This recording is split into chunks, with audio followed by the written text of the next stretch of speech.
So, మనకు ఏదైనా ఒక స్కిల్ కరెక్ట్‌గా నేర్చుకోవడానికి అన్ని రిసోర్సెస్ ఉన్నాయి. కానీ మనం మన ఫోకస్ అనేది కరెక్ట్‌గా పెట్టట్లేదని నేను అనుకుంటున్నాను. ఎందుకంటే మనకు 5G ఇంటర్నెట్ ఉంది. అందరి దగ్గర స్మార్ట్ ఫోన్స్ ఉన్నాయి. సో, దాన్ని ఎలా యుటిలైజ్ చేసుకోవాలో మన వాళ్ళకు చాలా కష్టంగా ఉంది. అంటే నే యూట్యూబ్‌లో కూడా ఏందంటే చాలా చాలా వీడియోస్ ఉన్నాయి. ఎలా ఎక్స్‌పర్ట్ అవ్వాలి ఏంటి అనేది ఏదైనా ఒక స్కిల్‌ని పర్టిక్యులర్‌గా తీసుకొని. కానీ ఏందంటే మనకు డిస్టర్బెన్స్ అనేవి చాలా ఉంటాయి. నాకు తెలుసు. ఎందుకంటే సరౌండింగ్స్ అవన్నీ చాలా ఉంటాయి. కానీ మన ఫోకస్ అనేది కంపల్సరీ ఒక్కదాని పైన పెట్టాలి. ఒక్కదాని పైన పెట్టి దానికి మనకేదైతే ఇంట్రెస్ట్ ఉందో, ఆ ఇంట్రెస్ట్‌ని మనం ఫస్టు మనలో ఉన్న టాలెంట్‌ని మనం గుర్తించుకోవాలి ఫస్ట్.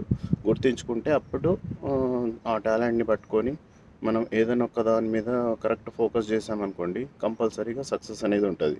దాని ద్వారా మనము ఎన్ని డబ్బులంటే అన్ని సంపాదించుకోవచ్చు. సో, ఏమంటారు ఫ్రెండ్స్? ఒకవేళ మీకు నచ్చితే లైక్ చేయండి. Thank you.